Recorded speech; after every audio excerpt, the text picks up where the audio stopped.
जय हिंद दोस्तों। ये बायोलॉजी का यानी कि जनरल साइंस का PYQs हम लगा रहे हैं, जो कि सामान्य विज्ञान का पेपर है। देखो, सबसे बड़ी बात, सबसे इम्पोर्टेंट बात तो ये है दोस्तों कि जितने भी PYQs आप करके जाएंगे उतना ही आपका कॉन्फिडेंस लेवल बढ़ेगा, क्योंकि कहीं ना कहीं क्वेश्चंस PYQ से रिपीटेड होते हैं या उसके जो ऑप्शन में गिवन है वहाँ से रिपीटेड होते हैं। तो उनके बारे में आपको जानकारी होनी चाहिए, उनके बारे में थोड़ा बहुत नॉलेज होनी चाहिए, जिससे आप एग्ज़ाम में हिट कर पाओ, क्वेश्चन को हिट कर पाओ, एग्ज़ाम को हिट कर पाओ दोस्तों। ठीक है, तो ये अभी तक हम इस पर 2 वीडियो बना चुके हैं, उसके बाद हम बात करेंगे। देखो, बहुत सारे लोग ये करने की कोशिश कर रहे होंगे, सोच रहे होंगे कि ये क्या है एक्चुअल में। देखो, जो लास्ट ईयर के प्रश्न है उनका ये एनालिसिस है, विश्लेषण है, जो UPSC 1991 से 97, 2021, 23, 24 कि उनको भी हम कराएंगे दोस्तों।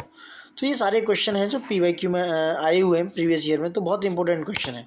जितने भी एग्ज़ाम्स होते हैं यूपी के अंदर, चाहे वो UP PCS के प्री मेंस हो, RO हो, और ये LDA वगैरह वगैरह एग्ज़ाम्स हो, तो जितने भी क्वेश्चंस आए वो सब हैं। देखो, ठीक है, आप देख सकते हो RO के सारे क्वेश्चंस हैं, सारी चीज़ों को हम कवर करने की कोशिश कर रहे हैं, जिससे कि आपको कोई प्रॉब्लम ना हो। देखो, लोअर प्रेसीजस में जो भी क्वेश्चन आए, तो इनसे एक्चुअल में होगा क्या, जो भी क्वेश्चन रिपीट होंगे वहाँ तो आप गलतियाँ करेंगे ही नहीं, क्योंकि एक्यूरेसी सबसे ज़्यादा मैटर करती है। अगर आप एक्यूरेट नहीं है ना, तो आप क्या है एग्ज़ाम में नीचे आ जाते हैं। कई बार क्या है कि बहुत सारा क्वेश्चंस आप अच्छे करते हो, सही करते हो, बट एक्यूरेसी की वजह से कुछ क्वेश्चन ज़्यादा गलत हो जाते हैं, तो आप एग्ज़ाम क्वालिफाई नहीं कर पाते हो। तो there is a big issue in these exams. दिख रहे हैं आप, खाद्य सुरक्षा, कार निरीक्षक, तो ये सारे एग्जाम्स हैं।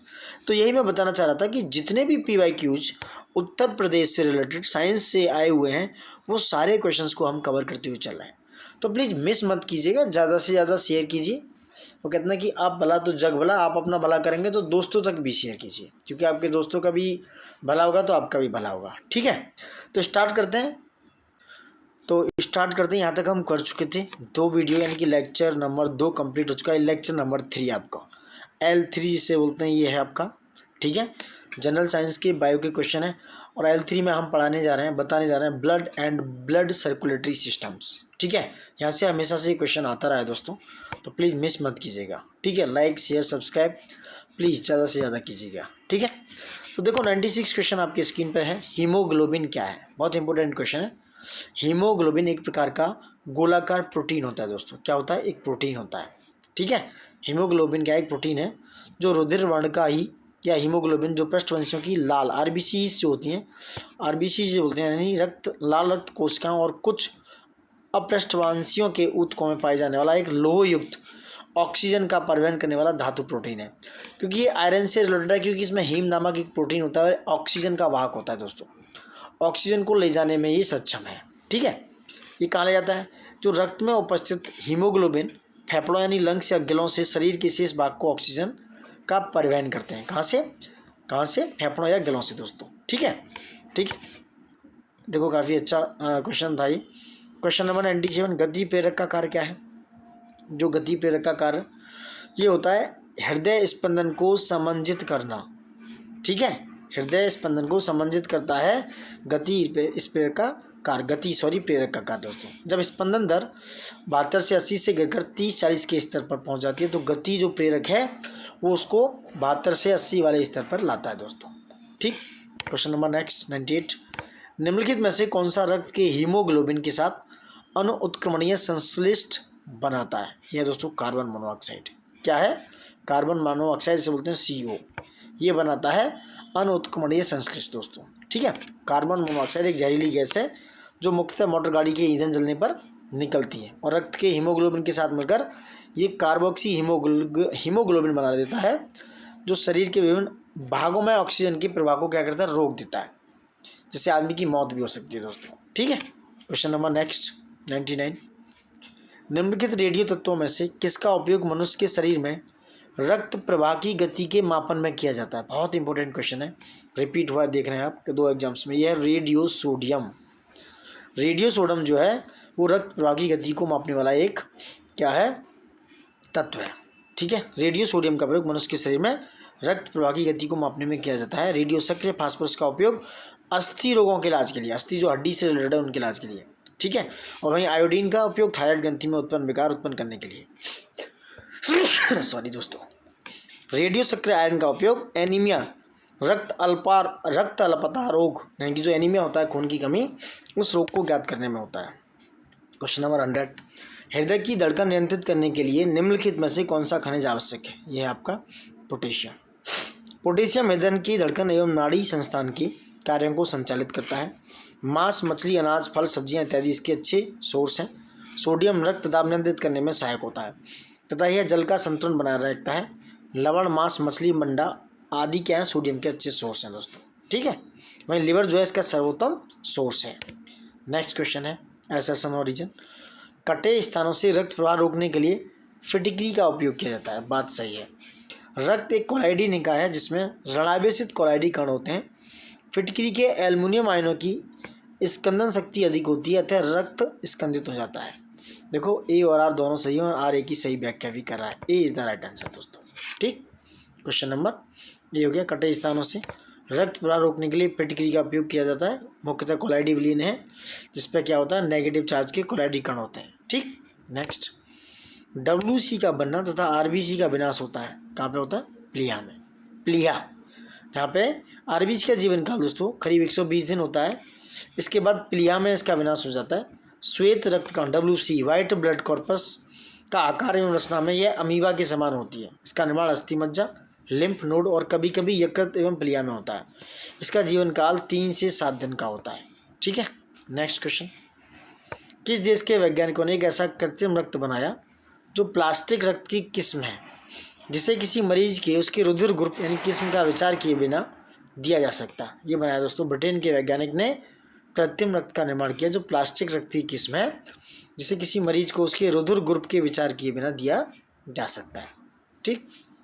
नेक्स्ट, मानव रक्त की pH वैल्यू पूछ रहे हैं 7.36 से 7.42। ये कई बार आते हैं क्वेश्चन, इनको मिस मत कीजिएगा। रक्त के स्कंदन में फाइब्रोनोजिन को फाइब्रिन में बदलने वाला एंजाइम कौन है? जो फाइब्रोनोजिन है, फाइब्रोनोजिन को फाइब्रिन में बदलता है आपका थ्रोम्बिन। थ्रोम्बिन जो एंजाइम है वो इसको फाइब्रिन में बदल देता है। थ्रोम्बिन एक एंजाइम की तरह कार्य करता है जो प्लाज्मा की घुलनशील फाइब्रोनोजिन प्रोटीन के फाइब्रिन नामक अघुलनशील प्रोटीन अणुओं में संश्लेषण को प्रेरित करता है। मानव रक्त में कार्बन डाइऑक्साइड परिवहन होता है। कहाँ होता है? ये होता है सोडियम बाइकार्बोनेट के रूप में। रुधिर में कार्बन डाइऑक्साइड के अधिकांश भाग लगभग 70% का परिवहन बाइकार्बोनेट्स के रूप में होता है। यह रुधिर के पोटेशियम तथा प्लाज्मा के सोडियम से मिलकर पोटेशियम बाइकार्बोनेट तथा सोडियम बाइकार्बोनेट बनाता है।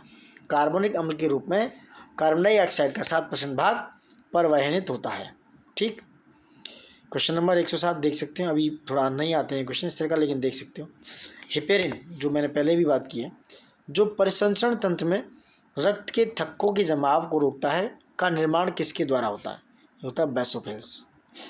हेपेरिन रक्त प्रतिस्कंदी है जिसका निर्माण शरीर में बेसोफिल्स तथा मास्ट कोशिकाओं द्वारा होता है। इसका उपयोग विभिन्न प्रयोगात्मक और चिकित्सा उपकरणों जैसे टेस्ट ट्यूब और गुर्दे की डायलिसिस मशीनों पर थक्का रोधी आंतरिक सतह बनाने के लिए किया जाता है।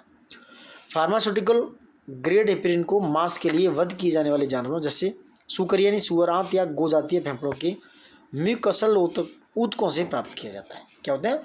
बेसोफिल्स होते हैं दोस्तों, ठीक है। क्वेश्चन नंबर नेक्स्ट, निम्नलिखित में से कौन श्वेत रक्त कोशिका बच्चक कोशिका नहीं है? यानी इनमें से कौन सी ऐसी है जो बच्चक कोशिका नहीं है? यह इयोसिनोफिल्स 2.8% बच्चक कोशिका नहीं है। अन्य श्वेत रक्त कोशिकाओं की तरह प्रतिजन का भक्षण करने की जगह इयोसिनोफिल्स रसायनों का उत्सर्जन करते हैं जो प्रतिजन को नष्ट कर देते हैं। इयोसिनोफिल मुख्यतः परजीवी के प्रति सक्रिय होता है, ठीक। निम्नलिखित में से किस जोड़े के बीच शादी असंगत होती है? यह RH पुरुष प्लस पुरुष एंड RH माइनस स्त्री, इनके बीच क्या होता है? शादी असंगत होती है। शरीर में पितृक्षीण एंटीबॉडी बन जाता है जिसके कारण जन्म के तुरंत बाद रुधिर आश्लेषण के कारण शिशु की मृत्यु हो जाती है।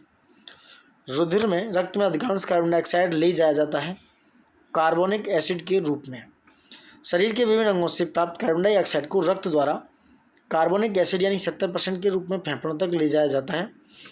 फेफड़ों द्वारा इसका पुनः उत्सर्जन यानी कार्बन डाइऑक्साइड के रूप में होता है। लिम्फोसाइट द्वारा उत्पन्न रक्षक प्रोटीन है यह इम्यूनोग्लोबुलिन। इम्यूनोग्लोबुलिन ये क्या है? लिम्फोसाइट द्वारा उत्पन्न एक प्रोटीन है दोस्तों। ग्लोबुलिन या एंटीबॉडी शरीर में पाई जाने वाली ग्लाइकोप्रोटीन होती है। इसका निर्माण प्लाज्मा कोशिका यानी कि लिम्फोसाइट द्वारा होता है। यह विशेष रूप से प्रतिरक्षा प्रक्रिया के एक महत्वपूर्ण भाग के रूप में एंटीजन यानी बैक्टीरिया, वायरस और परजीवियों को पहचानने और उन्हें नष्ट करने का कार्य करते हैं। दिल का दौरा किस कारण होता है? यह हृदय में रक्त आपूर्ति की कमी के कारण होता है, यानी ब्लड की कमी हो जाती है। रोध गलन यानी कि मायोकार्डियल इन्फेक्शन या तीव्र रोध गलन, एक्यूट मायोकार्डियल इन्फेक्शंस को आमतौर पर हार्ट अटैक या दिल का दौरा बोला जाता है। इसमें हृदय के कुछ भाग में रक्त संचार में बाधा आती है, जिससे दिल की कोशिकाएं मर जाती हैं। आमतौर पर कमजोर धमनी कला काठिन्य पट्टिका के उदाहरण के रूप में, यानी कि जो धमनी है उनके क्या रुकावट के कारण ऐसा होता है, क्योंकि उसमें लिपिड यानी फैटी एसिड को जमा हो जाता है। फैटी एसिड क्या होता है? जमा हो जाता है। यदि एक बालक का रक्त समूह ए बी तथा पिता का रक्त समूह ओ है, तो माता का रक्त समूह क्या होगा दोस्तों? इनमें से कोई नहीं होगा दोस्तों। ठीक, माता का रक्त समूह ए और बी दोनों हो सकता है। बी लिम्फोसाइट का निर्माण होता है अस्थि मज्जा, बोन मैरो में। ठीक, एक सामान्य 70 किलोग्राम भार वाले वयस्क मनुष्य में रक्त की कुल मात्रा कितनी होगी? लगभग 5000 मिलीलीटर। ठीक, निम्नलिखित में किसकी यानी ऑक्सीजन के सापेक्ष हीमोग्लोबिन से अधिकतम बंधुता है? कार्बन मोनोऑक्साइड की। कार्बन मोनोऑक्साइड का प्रसार गुणांक ऑक्सीजन से अधिक होता है जब शरीर में कार्बन मोनोऑक्साइड की मात्रा बढ़ जाती है। यह हीमोग्लोबिन के साथ अनुत्क्रमणीय अभिक्रिया करके कार्बो ऑक्सी हीमोग्लोबिन का निर्माण कर देता है, जो विषैला पदार्थ है। इससे मृत्यु भी हो सकती है दोस्तों। ठीक है, इस तरह की बातें हैं कुछ। नेक्स्ट क्वेश्चन, हीमोग्लोबिन यानी कि रुधिर वर्णका में जो धातु होती है वो क्या है? लोहा, आयरन होती है दोस्तों। क्या होती है? लोहा, आयरन होती है। रुधिर जो वर्णका यानी हीमोग्लोबिन में उपलब्ध लाल कण, जो लाल कण है जिनमें लोहा होता है और वह ऑक्सीजन का वहन करते हैं, वह हीमोग्लोबिन एक धातु प्रोटीन है। रक्त में शर्करा का स्तर सामान्यतः प्रदर्शित किया जाता है, यह मिलीग्राम प्रति डेसीलीटर के रूप में। रक्त में शर्करा का स्तर सामान्यतः मिलीग्राम प्रति डेसीलीटर के रूप में प्रदर्शित किया जाता है। सामान्यतः स्वस्थ व्यक्ति के शरीर में ग्लूकोज की मात्रा 80 से 100 मिलीग्राम प्रति डेसीलीटर के बीच होती है। निम्नलिखित में से किस प्राकृतिक पदार्थ में लौह आयरन विद्यमान होता है? यह मायोग्लोबिन। इंपोर्टेंट क्वेश्चन है। प्राकृतिक जो पदार्थ हैं मायोग्लोबिन में आयरन विद्यमान रहता है। ठीक है, कशेरुक प्राणियों में श्वसन क्रिया के अंतर्गत ऑक्सीजन गैस फेफड़ों में प्रवेश करती है, जहां ऑक्सीजन का आंशिक दाब तुलनात्मक रूप से अधिक होता है। यहाँ हीमोग्लोबिन ऑक्सीजन से बंधित होकर ऑक्सी हीमोग्लोबिन बनाता है, जो ऊतकों में जाकर इस ऑक्सीजन के मायोग्लोबिन में स्थानांतरित कर देता है। हीमोग्लोबिन के संबंध में निम्नलिखित में से कौन सा कथन सही नहीं है? यह कुछ अम्लीय होता है, ये सही नहीं है। बाकी लाल रंग का होता है, फेफड़ों से कोशिकाओं तक ऑक्सीजन का वाहक होता है, ये भी सही है। यह ऊतकों से फेफड़ों तक कार्बन डाइऑक्साइड का पहुंचाता है, ये भी सही है। तो सी सही नहीं है, क्योंकि आरबीसी में हीमोग्लोबिन होता है जिसमें हीम नामक रंजक पाया जाता है, जिसके कारण रक्त का रंग लाल होता है। हीमोग्लोबिन फेफड़ों से कोशिकाओं तक ऑक्सीजन का तथा ऊतकों से फेफड़ों तक कार्बन डाइऑक्साइड का पहुंचाता है, यानी कि टिश्यू से फेफड़ों तक। यह अम्लीय ना होकर क्षारीय विलयन होता है। RH माइनस कारक यानी कि फैक्टर की खोज किसने की थी? लैंड स्टीनर और वीनर ने दोस्तों। ठीक, लैंड स्टीनर, वीनर। रक्त समूह की खोज की, ये रक्त समूह यानी ब्लड ग्रुप से क्वेश्चन आते हैं। तो रक्त समूह की खोज की थी कार्ल लैंड स्टीनर ने।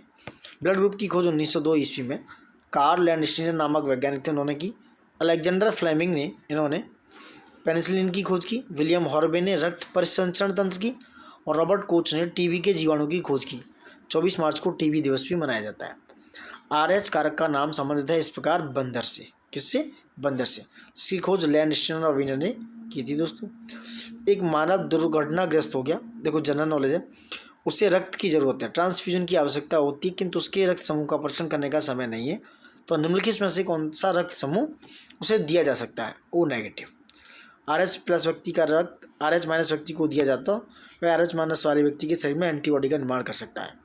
ठीक, नेक्स्ट, AB रक्त वर्ग वाले व्यक्ति को कभी कभी सार्वत्रिक रक्तग्राही यानी कि सार्वत्रिक रक्तग्राही कहा जाता है, क्योंकि उसके रक्त में प्रतिपिंड एंटीबॉडी का अभाव होता है। रक्त समूह AB के व्यक्तियों में A और B दोनों प्रतिजन होते हैं, इनमें कोई भी प्रतिरक्षी एंटीबॉडी नहीं होता है। अतः AB वर्ग रक्त समूह के व्यक्तियों को A, B, AB और O में से किसी वर्ग को रक्त ले सकता है। मानव रक्तदान के लिए कौन से रक्त समूह सार्वत्रिक दाता यानी यूनिवर्सल डोनर होता है? कौन सा होता है? यह होता है B, O समूह। रक्त समूह O को सार्वत्रिक दाता और रक्त समूह ए बी को सार्वत्रिक ग्राही कहा जाता है।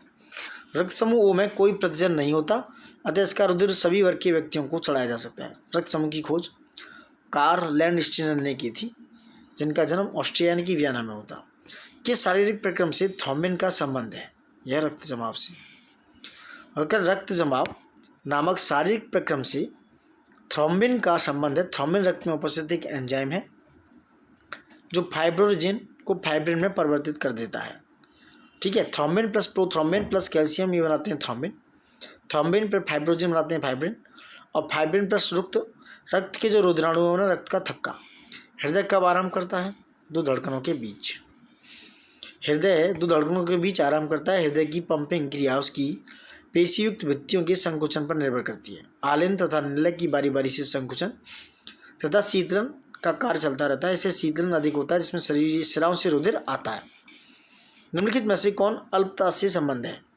यह निम्न रक्तचाप यानी कि लो ब्लड प्रेशर। इसमें हृदय की संकुचन संख्या और तीव्रता दोनों में कमी आ जाती है। धमनियाँ फेल हो जाती हैं तथा रक्त की कमी आ जाती है। यही कारण है कि रक्त का दबाव कम हो जाता है, यानी कि पोटेशियम की कमी हो जाती है, इसलिए ऐसा होता है। लोह अंश और हीमोग्लोबिन की कमी से रक्त अल्पा रोग होता है। जोड़ों की दर्द लैक्टिक अम्ल के जमाव से होता है, यानी कि जो रोग जोड़ों हैं जॉइंट से वहाँ पे पेन होता है लैक्टिक अम्ल के जमाव के कारण। हीमोग्लोबिन के बारे में कथन कौन सा सही है? इसमें लोह होता है, सही बात। यह रक्त में ऑक्सीजन का भाग, सही है। यह रक्त को रंग प्रदान करता है, ये भी सही है। कुछ रोगों के प्रतिरक्षा प्रदान करता है, ऐसा नहीं है। सो चौथा गलत हो गया, B is the right answer. Haemoglobin देख सकते हो, पढ़ सकते हो, काफ़ी बार बताया। WC को वीर सिपाही की संज्ञा से अभिहित किया जाता है। क्वेश्चन नंबर 132 देख सकते हो। 33 देखते हैं।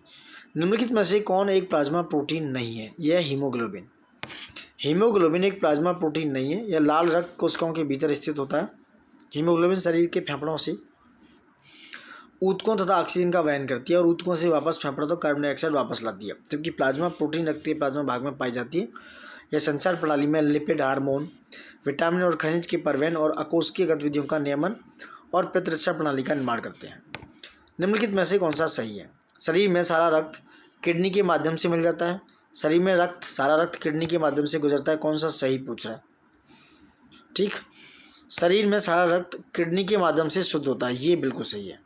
मानव शरीर में संपूर्ण जो रक्त है, ब्लड है, ब्रक यानी किडनी के माध्यम से शुद्ध होता है। यह रक्त में फास्फेट, नाइट्रोजन यौगिक, यूरिया, यूरिक अम्ल को पृथक करता है। यह रक्त में हाइड्रोजन आयन की सांद्रता अर्थात pH मान को स्थायी बनाए रखता है। रक्त के पराशरणी दाब तथा उसकी मात्रा का नियंत्रण करता है। ये प्रीवियस ईयर में काफ़ी बार पूछा हुआ क्वेश्चन है कि वही किडनी के कार्य क्या है। यह रुधिर तथा ऊतक द्रव्य में जल एवं लवणों की मात्रा को निश्चित कर रुधिर दाब बनाए रखता है।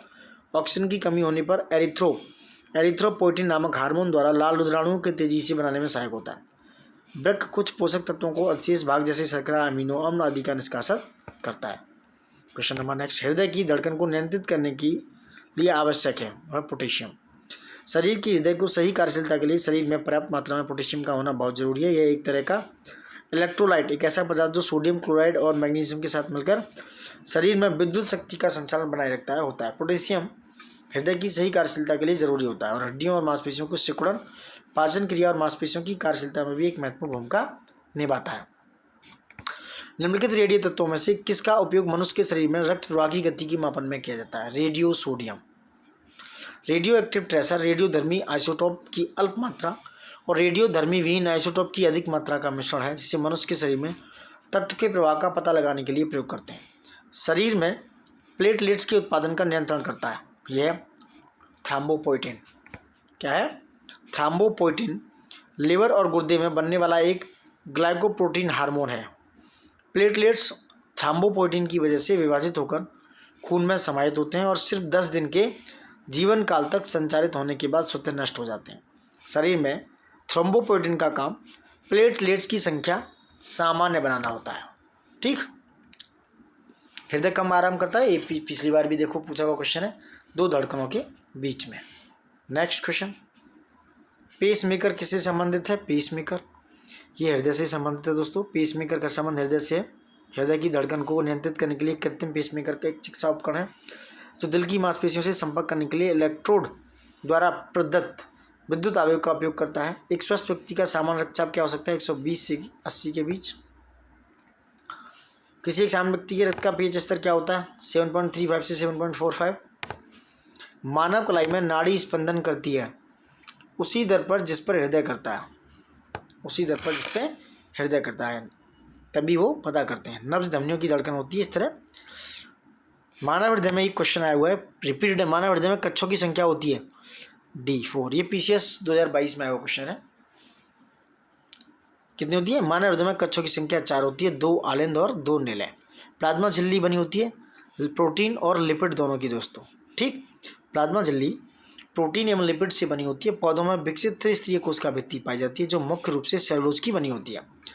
जंतु कोशिका में कोशिका भित्ति नहीं पाई जाती, बल्कि कोशिका जीव द्रव्य झिल्ली यानी कि प्लाज्मा मेम्ब्रेन से ढकी रहती है, ठीक है। तो देखिए यहाँ तक ये कंप्लीट हो गया ब्लड रेगुलेशन वाला चैप्टर था। अब आते हैं रिप्रोडक्शन सिस्टम, प्रजनन तंत्र, ठीक। स्त्रियों में क्वेश्चन है आपका, स्त्रियों में रजोन वृद्धि के पश्चात निम्न में किस हार्मोन का उत्पादन समाप्त हो जाता है? देखो विकल्प वैसे सी का सही माना था, लेकिन बाद में इसको मूल्यांकन से बाहर कर देगा। बात करें रजोन वृद्धि के पश्चात, जो रिप्रोडक्शन के बाद कौन कौन से हार्मोन बनना बंद कर देते हैं? यह है प्रोजेस्टेरोन एवं एस्ट्रोजन हार्मोन, महिला के मासिक चक्र से जुड़े हार्मोन है। कौन से? प्रोजेस्टेरोन और एस्ट्रोजन। स्त्री की रजोवृद्धि के पश्चात दोनों हार्मोन का उत्पादन बंद हो जाता है। उत्तर प्रदेश आयोग ने इसका जो है सी विकल्प माना था, आप भी सी रख सकते हैं, ठीक है। मादा जननपथ में पहुंचने के पश्चात मानव शुक्राणु अपनी निषेचन क्षमता सुरक्षित रखते हैं 1 से 2 दिन के लिए दोस्तों। मादा जननपथ में पहुंचने के पश्चात मानव जो शुक्राणु अपनी निषेचन क्षमता 1 से 2 दिन यानी कि 48 से 72 घंटे के लिए सुरक्षित रखते हैं दोस्तों, ठीक है।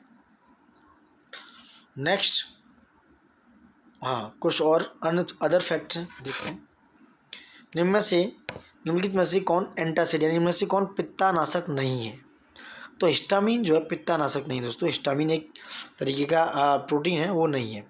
दी गए विकल्पों में हिस्टामिन पित्तनाशक नहीं है। हिस्टामिन आँखों, नाक, कान, गले, फेफड़ों, ठीक है, त्वचा या पाचन मार्ग पर कार्य करता है। यह एंटी एलर्जिक होता है। इसके अतिरिक्त sodium hydrogen carbonate, sodium carbonate, magnesium hydroxide का प्रयोग पित्तनाशक के रूप में किया जाता है। नेक्स्ट, मेलानिन हमारे शरीर की रक्षा करता है पराबैंगनी किरणों से। मेलानिन एक प्राकृतिक रंग द्रव्य पिगमेंट है जो पृथ्वी के अधिकतर जीवों में पाया जाता है। मनुष्यों में यही बालों, त्वचा और आंखों का रंग देता है। यदि मेलानिन को कम हो तो आंखों का रंग हरा या नीला, बालों की रंग सुनहरा और त्वचा का रंग श्वेत हो जाता है। मेलानिन सूरज की किरणों में मौजूद हानिकारक पराबैंगनी किरणों से रक्षा करता है जो कोशिकाओं को नुकसान पहुंचाता है, जिससे कई रोग यानी कैंसर तक हो सकता है।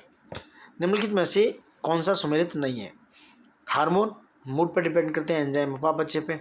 एंटीऑक्सीडेंट के द्वारा शरीर में उपापचय क्रियाओं द्वारा उत्पन्न मुक्त मूलकों का अवशोषण हो जाता है, जिससे शरीर की कोशिकाएं सुरक्षित रहती हैं, शरीर लंबे समय तक जवान रहता है, ऊर्जा का वसा के रूप में। सो सी जो है क्या है? नहीं, सही नहीं है। निम्नलिखित में से कौन सा यौगिक मानव शरीर में संग्रहित नहीं रहता? ये अमीनो एसिड्स जो हैं, अमीनो अम्ल के द्वारा ही प्रोटीन का निर्माण होता है, अर्थात अमीनो अम्ल प्रोटीन की छोटी इकाई है। अमीनो अम्ल जो है मानव शरीर में संग्रहित नहीं होते हैं दोस्तों। शरीर के जोड़ों में गठिया रोगों जिसे बोलते हैं ऑर्थराइटिस निम्नलिखित में किसके जमाव से होता है? ये है यूरिक एसिड। मानव शरीर के गुर्दे जब मूत्र को सामान्य स्तर से कम अथवा अधिक बनाने लगते हैं तो यूरिक अम्ल का स्तर बढ़ जाता है। जब शरीर में निर्जलीकरण होता है तो पदार्थ से सामान्यतः रूप से शरीर में लुप्त हो जाता है वह सोडियम क्लोराइड। शरीर में निर्जलीकरण से सोडियम क्लोराइड की कमी हो जाती है। शरीर में अत्यधिक मात्रा में तरल पदार्थ समाप्त हो जाने निर्जलीकरण कहलाता है। मानव शरीर को कार्य करने के लिए निर्धारित मात्रा में कम से कम 8 ग्लास के बराबर तरल पदार्थ शरीर के लिए आवश्यक माना जाता है दोस्तों, ठीक। हमारे शरीर में अम्लीयता तथा क्षारीयता के बीच जो तत्व संतुलन बनाए रखता है वह है फास्फोरस, यानी जो अम्ल और क्षार के बीच में। मानव शरीर का जो तापक्रम है वो क्या है? 98.6 डिग्री फ़ारेनहाइट या 37 डिग्री सेंटीग्रेड। 1 डिग्री सी में होता है 33.8 डिग्री फ़ारेनहाइट। मानव शरीर का तापक्रम ना ही जाड़ों में घटता है ना ही गर्मियों में बढ़ता है। इंपॉर्टेंट क्वेश्चन है, रिपीटेड क्वेश्चन है दोस्तों। नेक्स्ट, निम्नलिखित में से किसकी पूर्ण अनुपस्थिति से अवर्णकता अभिलक्षणित होती है? यह मेलानिन। मेलानिन की अनुपस्थिति से अवर्णकता अभिलक्षणित होती है। मेलानिन एक प्राकृतिक रंग द्रव्य पिगमेंट होता है जो मनुष्य के बालों, त्वचा और आंखों का रंग प्रदान करता है। जीवों में मेलानिन का सबसे अधिक पाए जाने वाला रूप यूमेलिनिन होता है। ठीक। मानव शरीर में नस आवेग के संचरण हेतु निम्नलिखित में से किन दो खनिजों का उपयोग होता है? यह सोडियम तथा पोटेशियम। मानव शरीर में नस आवेग के संचरण हेतु दो खनिजों यानी कि सोडियम तथा पोटेशियम का उपयोग होता है। शारीरिक क्रियाकलापों या व्यायाम के दौरान ग्लूकोज या ऊर्जा की खपत अत्यधिक बढ़ जाती है। इसका कारण है ऑक्सीजन ऋण। कठिन परिश्रम के दौरान शरीर में ऑक्सीजन तथा ग्लूकोज की मांग में आपूर्ति के मुकाबले बढ़ जाती है। पेशियां ईंधन के सुरक्षित भंडार का उपयोग करने लगती हैं, जिससे कि शरीर में बेकार पदार्थ की मात्रा बढ़ जाती है, जिसमें लैक्टिक एसिड प्रमुख होता है। पेशियां शरीर को ऑक्सीजन ऋण की स्थिति में ले जाती हैं। पुनः ऑक्सीजन तथा ग्लूकोज की आपूर्ति होने पर शरीर सामान्य स्थिति में हो जाता है। मानव शरीर में त्वचा के नीचे पाई जाने वाली वसा का क्या कार्य है? शरीर के लवणों का क्षय रोकना, शरीर की ऊष्मा का क्षय रोकना, हानिकारक सूक्ष्म जीवों को रोकना। डी, चारों ही सही है।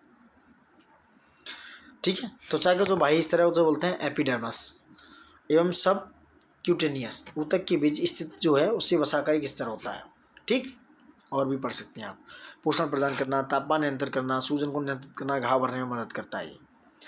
निम्नलिखित कथन है। सोते समय तीव्र प्रकाश अवांछनीय होता है। तीव्र प्रकाश में शरीर में मेलाटोनिन का उत्पादन अधिक होता है। दोस्तों देखो, ए सही है और आर असत्य है। ऐसा नहीं है, सोते समय ऐसा नहीं है।